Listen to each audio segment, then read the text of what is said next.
My name is Olivia Carter. I'm 42 years old, and I work as a high school teacher in a small town. For the past 15 years, I've dedicated my life to guiding young minds, hoping to shape them into responsible and kind individuals. But teaching isn't just about academics, it's about understanding, patience, and at times, heartbreak. I've seen many students grow into wonderful people, but I've also encountered those who challenge everything I believe in. I never thought I would share this story, but maybe someone needs to hear it. Maybe another teacher, a struggling parent, or even a young person who doesn't realize the impact of their actions. It all started 5 years ago when a new group of students entered my class. I had taught difficult students before, but this group was different. They weren't just rebellious or mischievous, they were cruel, manipulative, and lacked any sense of empathy. They didn't respect authority, laughed in the face of discipline, and seemed to take pleasure in hurting others. At first, I thought they were just troubled kids acting out. But as time went on, I realized that some of them were beyond just being bad students. They were dangerous. One student, Mason, was the leader of the group. He was only 15, but he had the confidence and arrogance of someone much older. He manipulated his classmates, turned them against each other, and made life miserable for anyone who got in his way. His parents, wealthy and influential, believed he could do no wrong. Then there was Jake, who had been expelled from 2 schools before landing in mine. He had a history of bullying, vandalism, and even rumors of theft. His eyes held no remorse, no fear, only amusement when he saw others suffer. The girls in the group, Brianna and Lily, were no better. They thrived on gossip, humiliation, and tearing others down. They would spread rumors so vile that students would break down in tears, begging them to stop. But they never did. They enjoyed the power too much. I tried everything, talking to them, understanding their backgrounds, involving parents, and even disciplinary actions. Nothing worked. Their cruelty only escalated. One day, a quiet, kind-hearted boy named Ethan became their target. He was a straight A student, never caused trouble, and always helped others. But Mason and his group decided that he was too perfect. They tormented him relentlessly, stealing his homework, destroying his books, and making sure he had no peace. Ethan's breaking point came when they spread a false rumor about his family, something so horrible that he stopped coming to school. His mother came to me, her eyes filled with tears, asking why we hadn't done more to stop it. I had no answer. I had tried, but nothing had worked. One night, after months of torment, Ethan tried to take his own life. That was the moment everything changed. The school launched an investigation. Parents got involved, and suddenly, Mason's parents could no longer protect him. The truth came out. The videos of their bullying, the evidence of their cruel messages, all of it surfaced. But the saddest part? Even when they were caught, none of them showed any real remorse. Mason smirked through the meetings, Jake laughed, and Brianna and Lily rolled their eyes, claiming Ethan was too sensitive. They didn't care about what they had done. I left the school a year later, exhausted and heartbroken. I still teach, but I carry the weight of that experience with me every day. Some children aren't just bad. They are broken in ways we may never understand. And sometimes, no matter how much you try, You can't fix them. Life after leaving that school wasn't easy. The memories of those students haunted me, especially Ethan's pain. I often wondered how he was doing, if he had found peace, if he had been able to move past what happened to him. I blamed myself for not doing more, even though I knew, deep down, that I had tried everything I could. I took a job at a different school in another town, hoping for a fresh start. The students here were different. Some were difficult, yes, but none carried the same cold-hearted cruelty that I had witnessed before. Teaching became enjoyable again, but I had become more cautious, more aware of warning signs, more involved in students' emotional well-being. Then, one day, my past caught up with me. I was at a local cafe, grading papers, when I heard someone say my name. I looked up and saw a young man standing there, hesitating, almost nervous. It took me a moment to recognize him, but when I did, my heart stopped. It was Ethan. He had grown taller, his face more mature, but there was still something familiar in his eyes. I stood up quickly, unsure of what to say. "Ethan, oh my God." He smiled, though it was a little uncertain. "Hi, Miss Carter. I wasn't sure if you'd remember me." "Of course I do," I said, my voice shaking. "How have you been?" He sat down across from me, exhaling. "It's been a long road." I didn't push him to speak, letting him take his time. Eventually, he continued. "After what happened, my parents moved us to a different town. I had to start over, and it wasn't easy. I was in a really dark place for a long time, but I got help. Therapy, support groups. It took years, but I'm doing better now." Tears burned in my eyes. "I'm so glad to hear that." He gave a small laugh. "You know, for a long time, I thought no one cared. But looking back, I remember that you did. You tried. I saw it, even when things didn't change. And I wanted to say thank you." I covered my mouth, overwhelmed with emotion. "Ethan, I wish I could have done more." "You did enough," he said gently. "And honestly, life has a way of balancing things out. Those kids, Mason, Jake, Brianna, and Lily, they didn't win in the end." I frowned. "What do you mean?" He sighed. "I kept track of them for a while, even though I shouldn't have. Mason's parents couldn't protect him forever. He got expelled after he was caught bullying someone else at his next school. He never graduated. Last I heard, he was in and out of trouble with the law." I inhaled sharply. Part of me wasn't surprised. "Jake?" I asked. "Dropped out, got into drugs. His own parents kicked him out." "And the girls?" "Brianna was exposed for bullying another girl online. It ruined her reputation, and she lost all her friends. Lily ended up distancing herself from all of them. She actually apologized to me a few years later.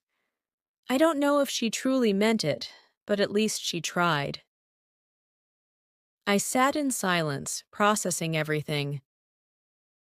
"They thought they were untouchable," Ethan continued, "but in the end, they paid the price.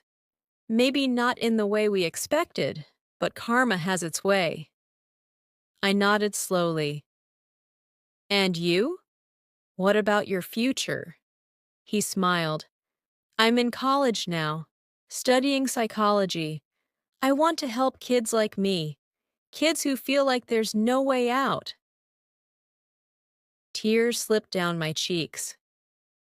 Ethan, that's incredible. He reached across the table and squeezed my hand. You made a difference, Miss Carter, even when it felt like you didn't. At that moment, something inside me healed.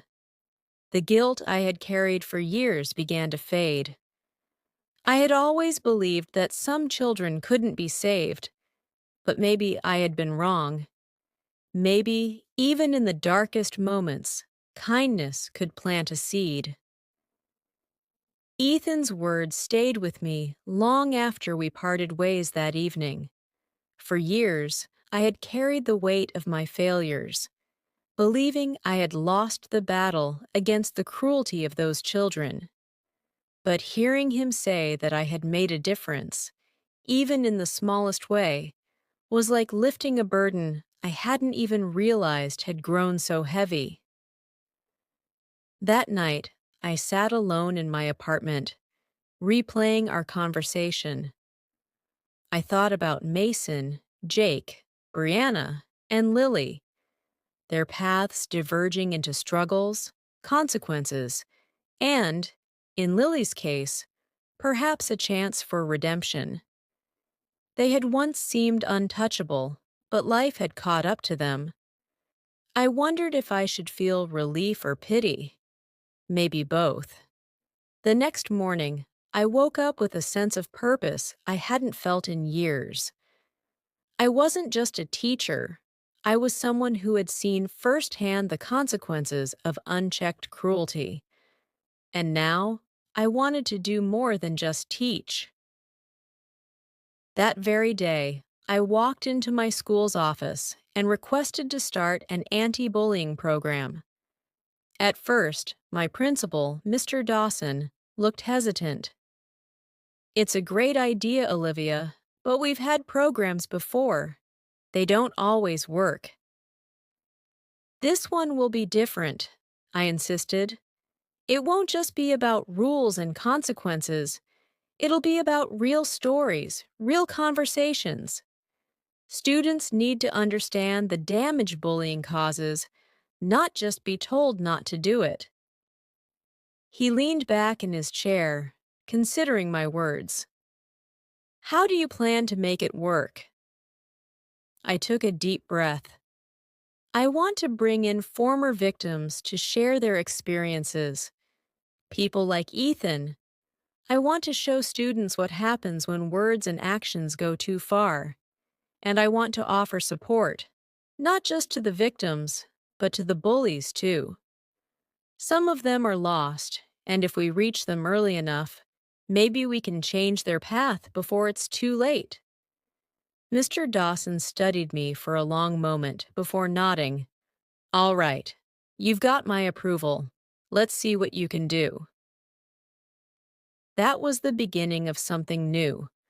I reached out to Ethan, telling him about my plan. He was hesitant at first, but eventually agreed. If my story can help even one kid, then I'll do it.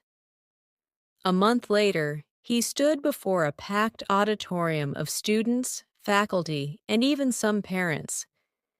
He shared everything, his pain, his darkest moments, and his journey to healing. You could hear a pin drop in the room as he spoke. Some students looked uncomfortable, others ashamed, and a few even wiped away tears. When he finished, there was silence. Then one student, a quiet boy who rarely spoke in class, stood up and said, "That happened to me too." And just like that, the walls began to break. Over the next few months, something incredible happened. More students came forward, sharing their experiences, their regrets, their fears. Some admitted to being bullies themselves, asking how they could change. For the first time, I saw real, honest conversations happening. It didn't erase the past. It didn't undo the damage done. But it was a step forward. One evening, after a particularly emotional session, I received a message from an unknown number. Unknown. Miss Carter. I don't know if you remember me, but I was wrong. I see that now. I'm sorry. I stared at the message for a long time before finally typing back. Me. Who is this? A moment later, the reply came. Unknown. Lily. I felt my breath catch. Of all the students from my past, she had been the last one I expected to hear from. Me. Lily. Why now? Lily. Because I saw Ethan's story. I saw what we did to him. I can't change the past, but I don't want to be that person anymore. I didn't know what to say. Part of me wanted to be angry, to tell her it was too late, but another part of me, the part that had spent years hoping for even one of them to change, felt something else. Hope. Me. People can change, Lily. But real change takes action, not just words. Lily, I know, I want to help. Tell me what I can do. I stared at the screen, then slowly smiled. Lily's message lingered in my mind for days. I had spent so many years wishing that at least one of them, Mason, Jake, Brianna, or Lily, would realize the weight of their actions. And now, here she was, reaching out, asking how to make things right. But could people really change? I had spent my life believing that kindness could transform even the worst hearts. But deep inside, I still carried doubt. Was Lily truly remorseful, or was this just another act? After a few days of thinking, I finally replied, Me. If you really want to help, come to the next session. Listen, learn, see what your actions did. I wasn't sure if she would come, but she did. The next week, as Ethan and I prepared for another student support meeting, I saw her standing outside the auditorium doors. She looked nervous, her arms crossed tightly over her chest. She didn't carry herself with the same confidence she once had in high school. She was different. When she saw me, she hesitated, then walked over. Hi, Miss Carter. Hi, Lily. I searched her face for insincerity, but all I saw was someone who looked lost. Are you sure you want to do this? She nodded. I need to. I led her inside, where students were already gathering. Some recognized her. Whispers spread like wildfire. I could see the unease in their faces. After all, she had been one of them once, but not in a good way. Ethan noticed her, and his expression hardened. He didn't say anything as I introduced her, but I could feel the tension in the air. Lily sat in the back, listening as other students shared their struggles with bullying, some as victims, some as bystanders, and even a few who admitted to being bullies themselves. She didn't speak that day. She just listened. After the session, she approached me. That was hard to hear. That's reality, I said. She nodded slowly. I was awful, wasn't I? I didn't sugarcoat it. Yes! Lily swallowed hard, but instead of running away, she asked, What do I do now? I studied her for a moment. You start by apologizing, not just to Ethan, but to yourself, for being the person you were. Her eyes filled with unshed tears. I don't know if he'll ever forgive me. Forgiveness isn't about making you feel better, I said gently. It's about giving the person you hurt a chance to heal. Whether or not Ethan forgives you, that's his choice. Your job is to show that you've changed, not just say it. Lily nodded. but I could tell she was afraid. The next meeting, she did something that shocked everyone. She stood up in front of the entire group and confessed. "I was a bully," she said, her voice shaking. "I was cruel. I hurt people, and I didn't care. And now I live with that regret every day." The room was silent. Some students looked angry, others uncomfortable, but she continued. "I'm not asking for forgiveness," she said. "I just want to do better." Ethan was staring at her, his expression unreadable. When the meeting ended, she walked up to him. "I don't expect anything from you," she said, "but I want you to know I'm sorry." For a long moment, Ethan didn't respond. I held my breath, wondering if he would lash out, if he would tell her she was too late. But then he did something I never expected. He nodded. Just once.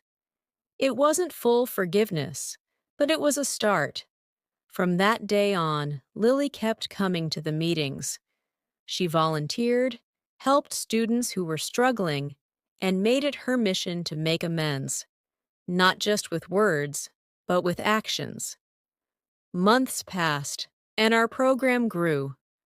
More students opened up, more conversations happened, and one day, I realized that the weight I had carried for years, the guilt, the anger, the sadness, had finally lifted. Maybe bad children weren't born bad. Maybe some just got lost along the way. And maybe, just maybe, the right guidance could bring them back. As I looked around the room filled with students, victims, survivors, and even former bullies, I knew one thing for sure. Change was possible, and I had just witnessed it with my own eyes. The end.